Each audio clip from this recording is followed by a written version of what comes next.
दोस्तों, भारत की मिट्टी में आज भी ऐसे रहस्य छिपे हैं जिनके आगे दुनिया का बड़े से बड़ा विज्ञान भी घुटने टेक देता है।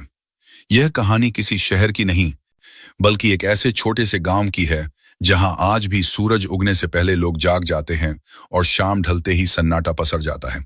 इस गांव का नाम था चंदनपुर। पहाड़ियों की गोद में बसा एक ऐसा गांव जहां लोगों के पास पैसा तो कम था, लेकिन दिल में संतोष बहुत था। कहानी की शुरुआत होती है एक तपती हुई दोपहर से। सूरज आग बरसा रहा था। चंदनपुर की धूल भरी कच्ची सड़क पर अचानक सन्नाटा टूट गया। गांव के बूढ़े बरगद के पेड़ के नीचे बैठे कुछ बुजुर्ग हुक्का पी रहे थे। तभी उन्होंने देखा कि धूल का एक गुबार उड़ता हुआ उनकी तरफ आ रहा है। यह कोई साधारण बैलगाड़ी नहीं थी। यह चार बड़ी बड़ी काली गाड़ियां थीं, जैसी इस गांव के लोगों ने शायद ही कभी देखी होंगी। गाड़ियों के पहिए गांव की सूखी जमीन को कुचलते हुए आगे बढ़ रहे थे। गांव के नंगे बदन बच्चे जो सड़क किनारे कंचे खेल रहे थे, डरकर अपनी माताओं के पल्लू में जा छिपे। गाड़ियां रुकी और उनसे कुछ लोग बाहर निकले। उनके कपड़े साफ और कड़े थे, आंखों पर काले चश्मे थे और हाथों में अजीब तरह की मशीनें थीं। यह दिल्ली से आई पुरातत्व विभाग की एक विशेष टीम थी। इनका नेतृत्व कर रहे थे डॉक्टर वर्मा। डॉक्टर वर्मा देश के सबसे बड़े इतिहासकारों में से एक माने जाते थे। उनका मानना था कि जो किताबों में लिखा है वही सच है और बाकी सब अंधविश्वास। वे गांव की तरफ ऐसे देख रहे थे जैसे किसी गंदगी के ढेर को देख रहे हों। उन्होंने अपनी जेब से रूमाल निकालकर नाक पर रखा, जैसे गांव की हवा में उन्हें कोई बदबू आ रही हो। वहीं कुछ ही दूरी पर एक टीले के ऊपर 15 साल का एक लड़का अपनी बकरियों को चरा रहा था। उसका नाम था राजू। राजू का शरीर धूप से तपा हुआ और सांवला था। उसके कपड़े कई जगह से फटे थे और पैरों में चप्पल तक नहीं थी। उसके माथे पर पसीना चमक रहा था, लेकिन उसकी आंखों में एक अजीब सी चमक थी, जैसे गहरी झील का पानी। राजू के पास कोई डिग्री नहीं थी। वह कभी स्कूल की चारदीवारी के अंदर नहीं गया था, क्योंकि उसके पिता के गुजर जाने के बाद घर की जिम्मेदारी उसके और उसकी बूढ़ी दादी के कंधों पर आ गई थी। लेकिन राजू के पास कुछ ऐसा था जो किताबों में नहीं मिलता। वह थी प्रकृति को सुनने और समझने की शक्ति। राजू टीले से नीचे देख रहा था। उसे लगा कि शायद कोई बड़ा अधिकारी आया है। उसने अपनी बकरियों को एक तरफ किया और दौड़ता हुआ नीचे आया। उसके मन में एक ही सवाल था, क्या ये लोग हमारे लिए कुछ लाए हैं? क्या गांव में पानी की समस्या हल होगी? डॉक्टर वर्मा और उनकी टीम सीधे गांव के पुराने मंदिर की ओर बढ़े। यह मंदिर गांव के किनारे घने जंगल की शुरुआत में बना हुआ था। यह कोई साधारण मंदिर नहीं था। यह भगवान शिव का एक अति प्राचीन मंदिर था, जिसके बारे में कहा जाता था कि इसे महाभारत काल में बनाया गया था। मंदिर की दीवारें काले पत्थर की बनी थीं और उन पर ऐसी नक्काशी थी जिसे देखकर लगता था कि पत्थर भी बोल उठेंगे। लेकिन इस मंदिर का मुख्य दरवाजा पिछले कई 100 सालों से बंद था। दरवाजे के नगड़ आ रही यह चलची ऊपर एक बड़ी सी शिला लगी थी, जिस पर कुछ अजीबोगरीब भाषा में कुछ लिखा हुआ था। कहा जाता था कि जो भी इस लिखावट को पढ़ लेगा वही इस मंदिर का दरवाजा खोल पाएगा। कई आए और चले गए, लेकिन वह लिखावट आज तक एक पहेली बनी हुई थी। डॉक्टर वर्मा मंदिर के सामने खड़े हो गए। उन्होंने अपना काला चश्मा उतारा और उस शिला को देखा। उनके चेहरे पर एक घमंड भरी मुस्कान थी। उन्होंने अपने सहयोगियों से कहा, देखो, यही वह जगह है जिसके बारे में इतनी अफवाहें हैं। गांव वाले कहते हैं यह भगवान का चमत्कार है, लेकिन मैं कहता हूं कि यह सिर्फ एक पुरानी लिपि है जिसे अब तक किसी ने सही से डिकोड नहीं किया। हम इसे आज ही सुलझा लेंगे। गांव के सरपंच रामदीन काका हाथ जोड़कर वहां पहुंचे। वे बहुत विनम्र थे। उन्होंने झुककर डॉक्टर वर्मा को प्रणाम किया और कहा, साहब, यह मंदिर हमारे गांव की आत्मा है। हमारे पूर्वज कहते थे कि इसे केवल पवित्र मन वाला ही खोल सकता है। आप लोग विद्वान हैं, लेकिन कृपया यहाँ की मर्यादा बनाए रखिएगा। डॉक्टर वर्मा ने हंसते हुए सरपंच की बात काट दी। काका, हम यहाँ पूजा पाठ करने नहीं, विज्ञान का इस्तेमाल करने आए हैं। मर्यादा से दरवाजे नहीं खुलते। कैंसर टाइम इंटर डी इंसर्टिन अबी आईडी एंड डेक डेड दिमाग से खुलते हैं। यह कहकर उन्होंने अपनी मशीनों को चालू करने का आदेश दिया। राजू भीड़ में सबसे पीछे खड़ा होकर यह सब देख रहा था। उसे डॉक्टर वर्मा की बात चुभ गई। उसे अपनी दादी की याद आई, जो हमेशा कहती थी, बेटा, ज्ञान वो नहीं जो दूसरों को छोटा महसूस कराए, ज्ञान वो है जो झुकना सिखाए। राजू की दादी, जो अब बहुत बूढ़ी हो चुकी थी और आंखों से कम देख पाती थी, उन्होंने राजू को बचपन से ही पुरानी कहानियां और श्लोक सिखाए थे। राजू ने देखा कि वो लोग जूतों समेत मंदिर की सीढ़ियों पर चढ़ रहे थे। राजू से रहा नहीं गया। वह भीड़ को चीरते हुए आगे आया और बोला, साहब, कृपया जूते उतार दीजिए, यह महादेव का स्थान है। डॉक्टर वर्मा रुके और पीछे मुड़कर देखा। एक फटा पुराना कपड़ा पहना हुआ, धूल में सना हुआ लड़का उन्हें टोक रहा था। उन्हें यह अपमान लगा। उनका सहायक चिल्लाया, ए लड़के, तुम हमें सिखाओगे? जाओ अपनी बकरियां चराओ, ये बड़ों का काम है। राजू ने सिर झुका लिया, लेकिन उसने हिम्मत नहीं हारी। उसने धीमे स्वर में कहा, साहब, मैं तो बस इतना कह रहा था कि सम्मान देने से भगवान खुश होते हैं। डॉक्टर वर्मा ने छिड़कर कहा, हटाओ इसे यहां से, हमें काम करने दो। पुलिस के सिपाही ने राजू को धक्का देकर पीछे कर दिया। राजू गिरते गिरते बचा। गांव वाले भी डर के मारे चुप रहे, क्योंकि वे बड़े शहरों के अफसरों से डरते थे। राजू धूल झाड़कर खड़ा हुआ और एक कोने में जाकर बैठा गया। उसकी आंखों में आंसू नहीं थे, बल्कि एक सवाल था, क्या पढ़े लिखे होने का मतलब यह होता है कि आप दूसरों की भावनाओं को कुचल दें? दोपहर से शाम होने को आई। डॉक्टर वर्मा और उनकी टीम पसीना बहा रही थी। उन्होंने कंप्यूटर लगाए, लेजर से स्कैन किया, पुरानी किताबों के पन्ने पलटे, लेकिन उस पत्थर पर लिखी भाषा उनकी समझ से बाहर थी। वह न तो संस्कृत थी, न पाली, और न ही कोई ज्ञात ब्राह्मी लिपि। वह कुछ विचित्र संकेतों जैसी थी। डॉक्टर वर्मा का पसीना छूटने लगा। जो काम उन्हें 10 मिनट का लग रहा था, उसमें घंटे बीत गए। सूरज ढलने लगा और मंदिर के आसपास के जंगल में अंधेरा छाने लगा। पक्षियों की आवाजें बंद हो गईं और झींगुरों की आवाजें गूंजने लगीं। गांव वाले अब भी उम्मीद भरी नजरों से देख रहे थे, लेकिन वैज्ञानिकों के चेहरे पर हताशा साफ दिख रही थी। राजू वहीं बैठा था। उसकी नजर उन अक्षरों पर टिकी थी। जैसे जैसे शाम का अंधेरा गहरा रहा था और मंदिर के ऊपर दिया जलाया गया, उन पत्थरों की परछाई बदलने लगी। राजू ने गौर से देखा। उसे वे अक्षर शब्द नहीं लग रहे थे, उसे वे अक्षर कुछ और ही लग रहे थे। उसे याद आया कि जब वह छोटा था तो उसकी दादी उसे बरसात के मौसम में बादलों के आकार दिखाती थी। राजू मन ही मन सोचने लगा, ये लोग इसे किताब की तरह पढ़ रहे हैं, लेकिन शायद इसे पढ़ा नहीं, महसूस किया जाना चाहिए। डॉक्टर वर्मा ने गुस्से में अपनी फाइल बंद की और पानी की बोतल उठाकर एक घूंट पिया। यह असंभव है, वे चिल्लाए। यह लिपि बेतुकी है, इसका कोई व्याकरण नहीं है। प्राचीन लोगों ने बस ऐसे ही कुछ लकीरें खींच दी होंगी, इसका कोई मतलब नहीं है। सरपंच ने डरते डरते कहा, साहब, हार मान ली क्या? यह सुनकर डॉक्टर वर्मा का अहंकार जाग उठा। हार? हम हार नहीं मानते, बस रोशनी कम हो गई है। हम कल सुबह फिर कोशिश करेंगे। दुनिया की कोई ऐसी भाषा नहीं जो मैं ना पढ़ सकूं। तभी भीड़ के पीछे से एक खनखनाती हुई आवाज आई। यह भाषा नहीं है साहब, यह एक गीत है। सब लोग चौंक कर पीछे मुड़े। यह आवाज राजू की थी। डॉक्टर वर्मा की भौहें तन गईं। तुम फिर आ गए? गीत? क्या बकवास कर रहे हो? यह पत्थर पर लिखा संदेश है, कोई गाना नहीं। राजू ने एक कदम आगे बढ़ाया। शाम की आरती का समय हो रहा था और दूर कहीं से घंटी की आवाज आ रही थी। राजू ने कहा, साहब, आप इसे अक्षरों से जोड़ने की कोशिश कर रहे हैं, लेकिन मेरी दादी कहती हैं कि पुराने समय में लोग लिखते कम थे, गाते ज्यादा थे। ये जो चित्र बने हैं, यह उन तारों की स्थिति है जो शिवरात्रि की रात को आसमान में होते हैं। वहां खड़े सभी लोग सन्न रह गए। एक अनपढ़ चरवाहा, जिसने कभी स्कूल का मुंह नहीं देखा, वह देश के सबसे बड़े इतिहासकारों को चुनौती दे रहा था। डॉक्टर वर्मा ने एक व्यंग्यात्मक हंसी के साथ कहा, ओह, तो अब यह गडरिया हमें पुरातत्व विज्ञान सिखाएगा? तारों की स्थिति तुम जानते भी हो। खगोल विज्ञान क्या होता है? राजू ने सीधा डॉक्टर वर्मा की आंखों में देखा। उसकी नजरों में अब डर नहीं था। उसने कहा, साहब, मैं विज्ञान नहीं जानता, लेकिन मैं इतना जानता हूं कि जब बादल गरजते हैं तो मोर नाचते हैं। हर चीज का एक सुर होता है। अगर आप इजाजत दें तो क्या मैं एक बार कोशिश कर सकता हूं? भीड़ में फुसफुसाहट शुरू हो गई। पागल हो गया है लड़का, किसी ने कहा।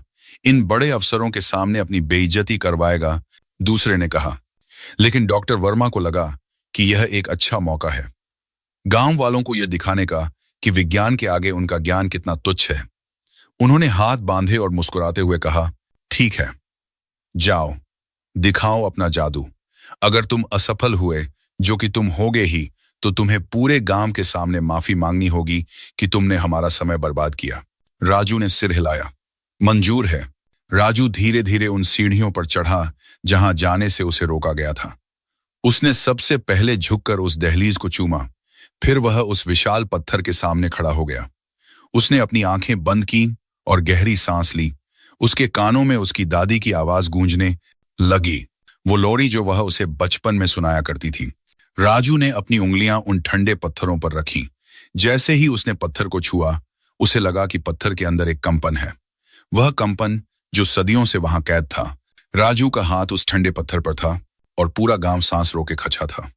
सन्नाटा इतना गहरा था कि सूखे पत्तों के गिरने की आवाज भी सांझ सुनाई दे रही थी। डॉक्टर वर्मा और उनकी टीम के चेहरे पर एक व्यंग्य भरी मुस्कान थी। वे बस इस इंतजार में थे कि कब यह लड़का हार माने और वे अपनी बात साबित कर सकें कि विज्ञान के आगे गांव के किस्से कहानियां कुछ भी नहीं है। 1 मिनट बीता, फिर 2 मिनट। राजू पत्थर को छूकर मूर्ति की तरह स्थिर खसा था। डॉक्टर वर्मा ने अपनी घड़ी देखी और जोर से हंसे। मैंने कहा था ना, यह सब नाटक है। पुरातत्व विज्ञान कोई बच्चों का खेल नहीं है कि कोई भी अनपढ़ गडरिया आकर सदियों पुराने रहस्य सुलझा दे। चलो लड़कों, पैक करो, हम कल सुबह फिर आएंगे। डॉक्टर वर्मा की आवाज से राजू का ध्यान नहीं टूटा, लेकिन गांव वाले मायूस होने लगे। सरपंच ने सिर झुका लिया। उन्हें लगा कि उन्होंने डॉक्टर साहब को नाराज करके गलती कर दी। भीड़ छंटने ही वाली थी कि तभी एक हल्की सी आवाज आई, हम ओम। यह आवाज राजू के गले से आ रही थी। वह कुछ बोल नहीं रहा था। वह एक बहुत ही नीचे सुर में गले की गहराई से कुछ गुनगुना रहा था। यह कोई गाना नहीं था, बल्कि एक गूंज थी, जैसे किसी बड़े से खाली मटके में हवा चलने पर आवाज आती है। डॉक्टर वर्मा रुक गए। ये क्या पागलपन है? उन्होंने चिढ़कर पूछा। राजू ने अपनी आंखें नहीं खोली। उसने अपने दूसरे हाथ की उंगलियों से पत्थर पर हल्की थाप दी। एक विशेष ताल में धप धप धिन। अचानक एक अजीब बात हुई। जैसे ही राजू ने वह सुर लगाया और पत्थर पर थाप दी, मंदिर के उस विशाल दरवाजे के अंदर से एक हल्की सी गूंज वापस आई, जैसे कुएं में आवाज देने पर वापस आती है। लेकिन यह गूंज साधारण नहीं थी, यह पत्थर के अंदर से आई थी। डॉक्टर वर्मा का सहायक चौंक गया। सर, आपने वह सुना? कंपन मापक यंत्र वाइब्रेशन मीटर में हलचल हो रही है।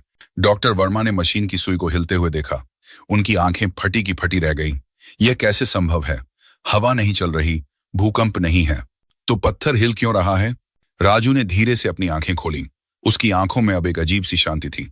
उसने डॉक्टर वर्मा की ओर देखा और बहुत ही विनम्रता से बोला, साहब, आप जिसे लिपि समझ रहे थे, वह लिपि नहीं है, वह नाद है, वह ध्वनि है। ध्वनि? डॉक्टर वर्मा ने अविश्वास से पूछा। पत्थर पर ध्वनि कैसे लिखी जा सकती है? राजू मुस्कुराया, एक बहुत ही मासूम मुस्कान। उसने कहा, साहब, मेरी दादी बताती थी कि जब यह मंदिर बना था, तब छेनी और हथौड़ी की आवाज नहीं होती थी। तब मंत्रों की आवाज से पत्थरों को आकार दिया जाता था। आप इन लकीरों को पढ़ रहे हैं, मैं इन्हें सुन रहा हूं। उसने पत्थर पर बने उन अजीब निशानों पर उंगली फेरी। देखिए साहब, यह जो निशान है, यह मोर की आवाज जैसा है, और यह वाला, यह बादलों की गड़गड़ाहट है। यह कोई भाषा नहीं, यह प्रकृति का संगीत है।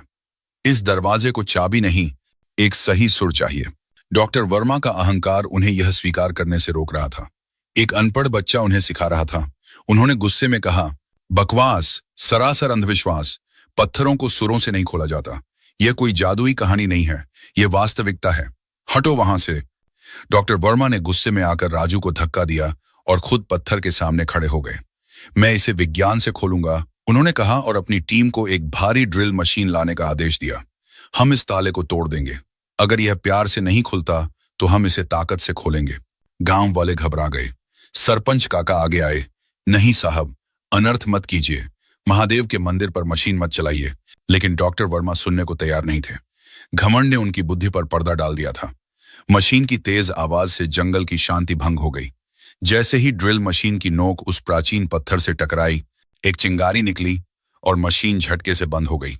मशीन का लोहे का बर्मा ड्रिल बिट टूटकर गिर गया, लेकिन पत्थर पर एक खरोंच तक नहीं आई। सब सन्न रह गए। आधुनिक लोहा उस प्राचीन पत्थर के आगे कांच की तरह टूट गया था। डॉक्टर वर्मा पसीने से तरबतर हो गए। उन्होंने दूसरी मशीन मंगवाई, वह भी काम नहीं कर पाई।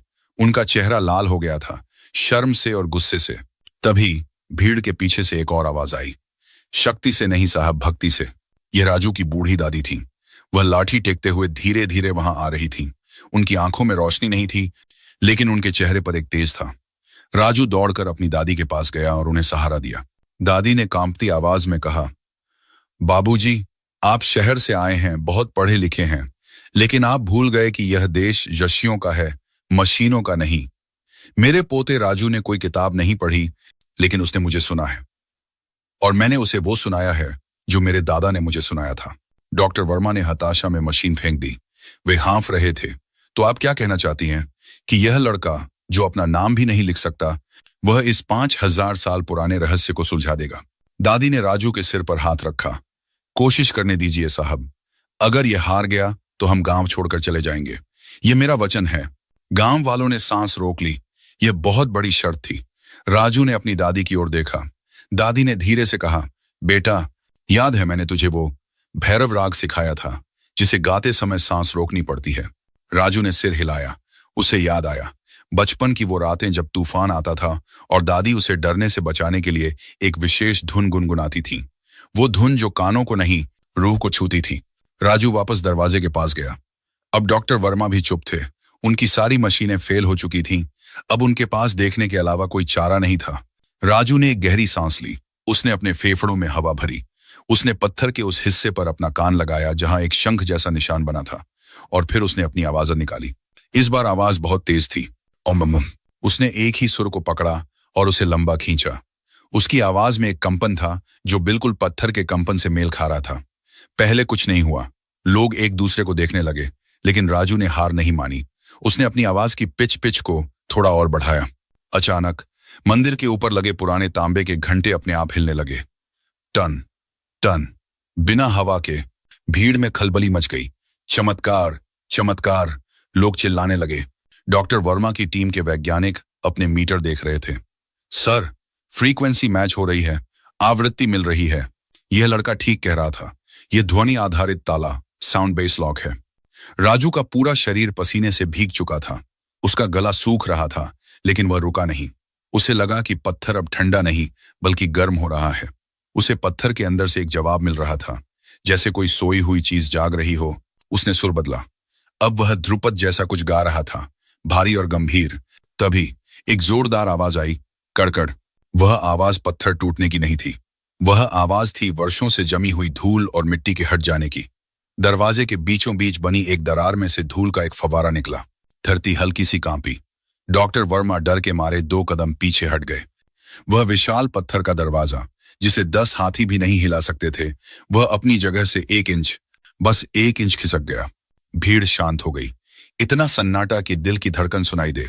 राजू ने गाना बंद कर दिया और लंबी लंबी सांसें लेने लगा। वह निढाल होकर जमीन पर गिर पड़ा। दरवाजा पूरा नहीं खुला था, बस 1 इंच।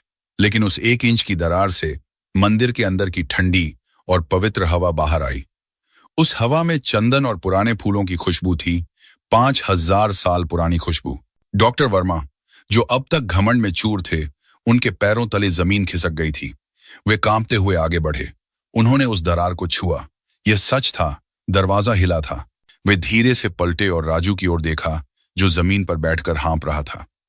डॉक्टर वर्मा की आंखों में अब गुस्सा नहीं था, बल्कि एक डर और अचरज का मिला जुला भाव था। उन्होंने बुदबुदाते हुए कहा, यह नामुमकिन है। राजू ने सिर उठाया। पसीने से लथपथ चेहरे पर एक थकी हुई मुस्कान थी। उसने कहा, साहब, मेरे बाबा कहते थे, विज्ञान वहां खत्म होता है जहां से श्रद्धा शुरू होती है। यह दरवाजा अभी पूरा नहीं खुला है। इसे खोलने के लिए मुझे अकेले नहीं, हम सबको मिलकर कोशिश करनी होगी। हम सब? डॉक्टर वर्मा ने पूछा। हाँ, राजू ने कहा, यह दरवाजा एक सुर से नहीं, सामूहिक नाद मास रेजोनेंस से खुलेगा। क्या आप मेरा साथ देंगे? एक पढ़े लिखे अहंकारी वैज्ञानिक और एक अनपढ़ चरवाहे के बीच अब कोई फासला नहीं बचा था। रात घनी हो चुकी थी, लेकिन मंदिर के प्रांगण में जैसे एक नया सूरज उगने वाला था। रात का सन्नाटा अब एक उम्मीद में बदल चुका था। मंदिर के प्रांगण में मशालें जल रही थीं, जिनकी रोशनी में गांव वालों और शहर से आए वैज्ञानिकों के चेहरे चमक रहे थे। कुछ देर पहले तक जो 2 अलग अलग दुनियाएं थीं, एक तरफ अनपढ़ गांव वाले और दूसरी तरफ डिग्रीधारी विद्वान, अब वे सब एक ही मकसद के लिए एक साथ खड़े थे। राजू धीरे से खड़ा हुआ। उसके पैर कांप रहे थे, लेकिन उसका आत्मविश्वास हिमालय जैसा अडिग था। उसने डॉक्टर वर्मा की ओर देखा और कहा, साहब, यह मंदिर किसी एक इंसान के लिए नहीं बनाया गया था। इसे खोलने के लिए हर तरह की आवाज चाहिए। भारी आवाज, पतली आवाज, बच्चों की किलकारी और बुजुर्गों की गंभीरता। यह शिव का दरबार है, यहां सब बराबर हैं। डॉक्टर वर्मा ने एक गहरी सांस ली। उनका अहंकार अब पूरी तरह पिघल चुका था। उन्होंने अपनी टीम की ओर मुड़कर कड़क आवाज में आदेश दिया, सब लोग अपनी मशीनें नीचे रख दो, आज हम वो करेंगे जो यह लड़का कहेगा। उनके सहायक हैरान थे। सर, हम गाना गाएंगे? डॉक्टर वर्मा ने राजू की ओर इशारा किया। हम गाएंगे नहीं, हम प्रयास करेंगे। जो मशीनें नहीं कर सकीं, शायद इंसान की आवाज कर दे। राजू ने सबको एक विशेष क्रम में खड़ा करना शुरू किया। उसने भारी आवाज वाले पुरुषों को, जिनमें डॉक्टर वर्मा और उनके साथी भी शामिल थे, मंदिर के बाईं ओर खड़ा किया। उसने महिलाओं और बच्चों को दाईं ओर खड़ा किया और बीच में उसने अपनी बूढ़ी दादी और गांव के बुजुर्गों को स्थान दिया। यह नजारा अद्भुत था। जिन कपड़ों पर धूल लगी थी और जो कपड़े ब्रांडेड थे, अब सब एक कतार में थे। राजू ने समझाया, हम सबको एक साथ ओम का उच्चारण करना है, लेकिन याद रहे, यह गले से नहीं, नाभि से आना चाहिए।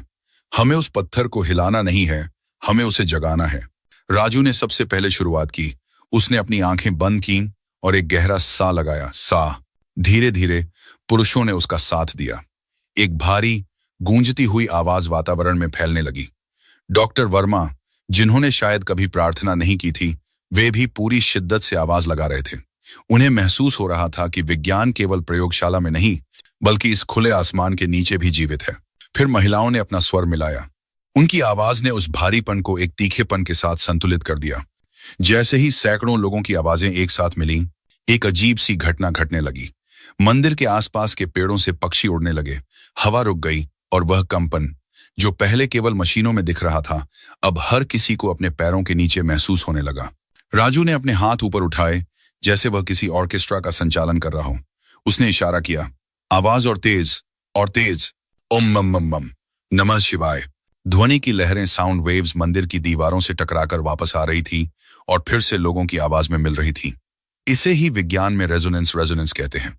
ध्वनि ऊर्जा का एक ऐसा बवंडर बन गया था जिसे नंगी आंखों से महसूस किया जा सकता था। अचानक मंदिर के शिखर पर लगा कलश चमकने लगा। यह कोई बिजली की चमक नहीं थी, बल्कि पत्थरों के घर्षण से पैदा हुई ऊर्जा थी। डॉक्टर वर्मा चिल्लाए, फ्रीक्वेंसी बढ़ रही है, यह अविश्वसनीय है। हम उस सीमा तक पहुंच रहे हैं जहां पदार्थ अपनी अवस्था बदल देता है। राजू ने अब अपनी आंखें खोली। उसने देखा कि दरवाजा अब केवल 1 इंच नहीं, बल्कि धीरे धीरे खिसक रहा था। पत्थर के घिसने की तेज आवाज घर गूंज उठी। यह आवाज इतनी तेज थी कि कई लोगों ने अपने कान बंद कर लिए, लेकिन किसी ने गाना नहीं छोड़ा। राजू की दादी जोर जोर से रो रही थी, लेकिन उनका स्वर नहीं टूटा। यह उनके जीवन का सबसे बड़ा क्षण था। तभी एक जोरदार धमाका हुआ, जैसे बादल फटा हो। मंदिर का विशाल दरवाजा, जो सदियों से अपनी जगह पर जमा हुआ था, एक झटके के साथ पूरा खुल गया। अंदर से धूल का एक और गुबार निकला, लेकिन इस बार उसके साथ एक नीली रोशनी भी थी।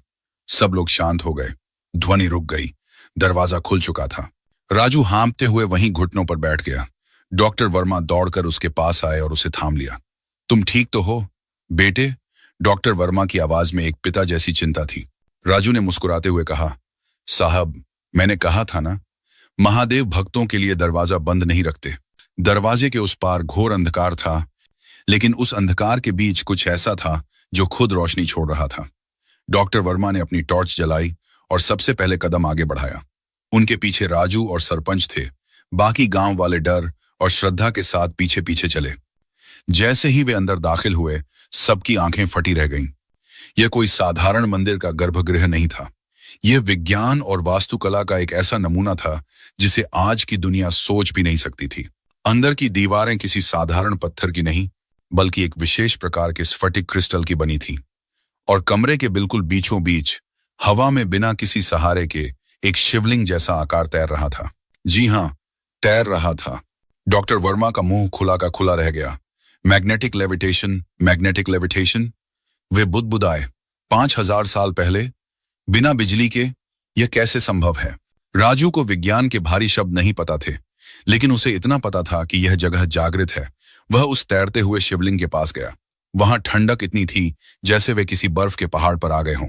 उस कक्ष की बनावट ऐसी थी कि अगर कोई एक सुई भी गिरा दे तो उसकी आवाज पूरे कमरे में गूंजती थी। यह पूरा मंदिर ही एक विशाल वाद्य यंत्र इंस्ट्रूमेंट था। डॉक्टर वर्मा ने अपनी टॉर्च की रोशनी दीवारों पर डाली। वहां सोने चांदी के ढेर नहीं थे। कोई खजाना नहीं था जिसकी तलाश अक्सर लोग करते हैं।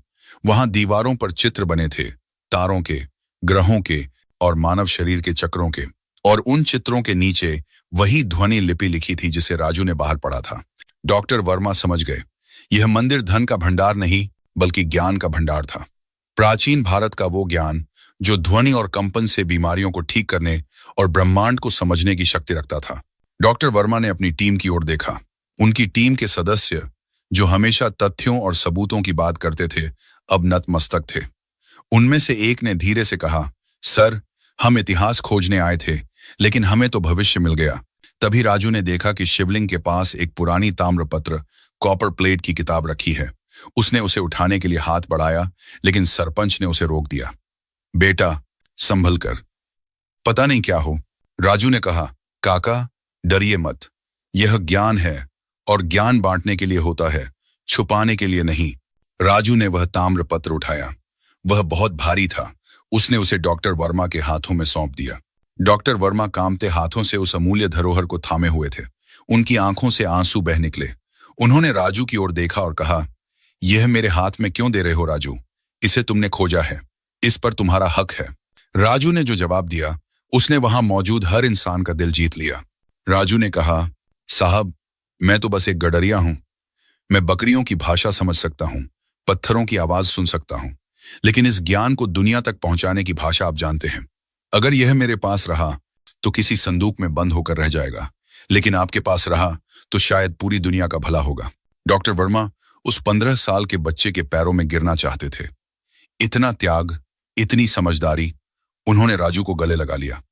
एक शहर का बड़ा वैज्ञानिक एक गांव के मैले कुचैले बच्चे को गले लगाकर रो रहा था।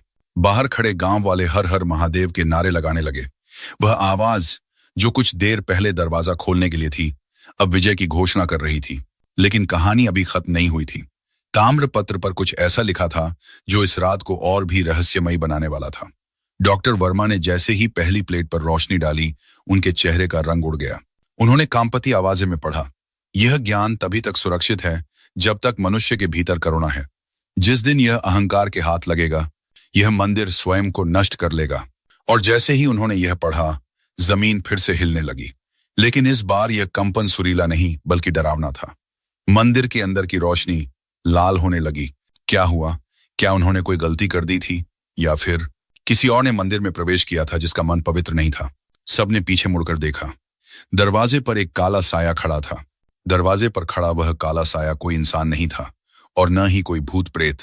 जैसे जैसे धूल छंटी, मशाल की रोशनी में वह साया साफ दिखाई देने लगा। वह काले पत्थर से बनी एक विशाल मूर्ति थी, द्वारपाल की मूर्ति, जो दीवार के अंदर से खिसक कर बाहर आ गई थी और अब रास्ता रोककर खड़ी थी। मूर्ति की आंखों में लाल मणियां जड़ी थीं, जो अंगारों की तरह चमक रही थीं। तभी मंदिर की दीवारों से एक भारी और गूंजती हुई आवाज आई। यह आवाज किसी मशीन की नहीं थी, बल्कि ऐसा लग रहा था जैसे साक्षात पत्थर बोल रहे हों। आवाज ने कहा, सावधान, यहां से केवल वही बाहर जा सकता है जो शून्य होकर आया हो। जो अपने साथ भार लेकर जाएगा, वह यहीं दफन हो जाएगा। डॉक्टर वर्मा के हाथ कांपने लगे। उनके हाथ में वह ताम्रपत्र कॉपर प्लेट था जिस पर प्राचीन ज्ञान लिखा था। यह दुनिया की सबसे बड़ी खोज थी। इसे ले जाने का मतलब था नोबेल पुरस्कार, दुनिया भर में नाम और इतिहास के पन्नों में अमर हो जाना। यह मोह बहुत बड़ा था। अचानक मंदिर बुरी तरह हिलने लगा। छत से पत्थर के छोटे टुकड़े गिरने लगे। बाहर खड़े गांव वाले चिल्लाने लगे, बाहर आ जाओ, मंदिर गिर रहा है। राजू ने चिल्लाकर कहा, साहब, यह परीक्षा है। महादेव हमें परख रहे हैं। यह मंदिर लालची लोगों के लिए कब्र है और सच्चे लोगों के लिए मां की गोद। डॉक्टर वर्मा की टीम के लोग डर के मारे दरवाजे की तरफ भागे, लेकिन वह काली मूर्ति वहां दीवार बनकर खड़ी थी। रास्ता बंद हो चुका था। अंदर की हवा कम होने लगी थी। डॉक्टर वर्मा ने ताम्रपत्र को अपने सीने से लगा लिया। नहीं, मैं इसे नहीं छोड़ सकता। यह विज्ञान है, यह पीढ़ियों की मेहनत है। दुनिया को इसे देखना होगा। तभी एक बड़ा पत्थर छत से गिरा और डॉक्टर वर्मा के ठीक बगल में जमीन पर टकराया। धूल का गुबार उठा। राजू दौड़कर डॉक्टर वर्मा के पास गया। उसने उनकी आंखों में देखा और वही बात कही जो उसकी दादी ने बचपन में सिखाई थी। साहब, मुट्ठी बांध कर आए थे, हाथ पसार कर जाओगे। यह ज्ञान ताम्रपत्र में नहीं है, यह ज्ञान उस गूंज में है जिसे हमने अभी महसूस किया। अगर आप इस लोभ को नहीं छोड़ेंगे तो हम सब मारे जाएंगे। डॉक्टर वर्मा के माथे पर पसीना बह रहा था। एक तरफ उनकी पूरी जिंदगी की कमाई यह खोज थी और दूसरी तरफ मासूम राजू और गांव वालों की जान। उनके भीतर एक युद्ध चल रहा था, एक वैज्ञानिक का अहंकार बनाम एक इंसान की करुणा। तभी राजू की दादी, जो बाहर खड़ी थी, उनकी आवाज अंदर आई, बेटा छोड़ दे, जीवन से बड़ा कोई खजाना नहीं होता। उस बूढ़ी आवाज ने डॉक्टर वर्मा के दिल को झकझोर दिया। उन्होंने कांपते हाथों से उस ताम्रपत्र को देखा, फिर उन्होंने उस तैरते हुए शिवलिंग को देखा। उन्हें एहसास हुआ कि इस पवित्र स्थान को लूट कर ले जाना पाप है। ज्ञान को अनुभव किया जाता है, जेब में नहीं रखा जाता। डॉक्टर वर्मा ने एक गहरी सांस ली। उनकी आंखों से आंसू गिर पड़े। उन्होंने धीरे से कहा, हे महादेव, मेरा अहंकार ले लो, लेकिन इन लोगों को बख्श दो। और यह कहकर उन्होंने वह बेशकीमती ताम्रपत्र वापस उसी स्थान पर रख दिया जहां से उठाया था। जैसे ही ताम्रपत्र ने अपने स्थान को छुआ, एक चमत्कार हुआ। लाल रोशनी बुझ गई। वह डरावना कंपन तुरंत रुक गया। दरवाजे पर खड़ी वह विशाल काली मूर्ति धीरे धीरे वापस दीवार के अंदर चली गई, जैसे उसने कभी रास्ता रोका ही ना हो। रास्ता साफ था। राजू ने डॉक्टर वर्मा का हाथ पकड़ा। चलिए साहब, अब हमारे पास समय नहीं है। वे सब दौड़ते हुए बाहर निकले। जैसे ही आखिरी व्यक्ति डॉक्टर वर्मा मंदिर की दहलीज के बाहर कूदे, एक जोरदार धमाका हुआ। वह विशाल पत्थर का दरवाजा, जो 5000 साल बाद खुला था, हमेशा हमेशा के लिए दोबारा बंद हो गया। धूल का एक बादल उठा और जब वह शांत हुआ तो सबने देखा कि मंदिर फिर से वैसा ही शांत खड़ा था जैसे सदियों से खड़ा था। अब वहां कोई दरवाजा नहीं दिख रहा था, सिर्फ सपाट पत्थर की दीवार थी। वह रहस्य फिर से रहस्य बन गया था। सुबह की पहली किरण फूट रही थी। पूरा गांव और वैज्ञानिकों की टीम मंदिर के सामने हाँफते हुए खड़ी थी। वे खाली हाथ थे। उनके पास न कोई सोना था, न कोई मूर्ति और न ही वह ताम्रपत्र। डॉक्टर वर्मा के सहायक ने निराश होकर कहा, सर, सब बेकार हो गया। हमारे पास कोई सबूत नहीं है। दुनिया हमारी बात पर यकीन नहीं करेगी। वे हमें पागल कहेंगे। डॉक्टर वर्मा जमीन पर बैठे उगते सूरज को देख रहे थे। उनके चेहरे पर एक ऐसी शांति थी जो पहले कभी नहीं देखी गई। वे धीरे से मुस्कुराए। नहीं मेरे दोस्त, डॉक्टर वर्मा ने कहा, हम खाली हाथ नहीं हैं। हम अपने साथ वो लेकर जा रहे हैं जो दुनिया की किसी भी प्रयोगशाला में नहीं मिल सकता। उन्होंने राजू को अपने पास बुलाया। राजू, जो अब भी अपनी दादी के पास खड़ा था, धीरे धीरे आगे आया। डॉक्टर वर्मा ने सबके सामने उस अनपढ़ चरवाहे राजू के आगे हाथ जोड़ दिए। आज तक मैंने किताबों से पढ़ा, लेकिन आज मैंने एक गुरु से सीखा। तुमने मुझे सिखाया कि प्रकृति से बड़ा कोई वैज्ञानिक नहीं है और त्याग से बड़ा कोई आविष्कार नहीं। पूरा गांव सन्न रह गया।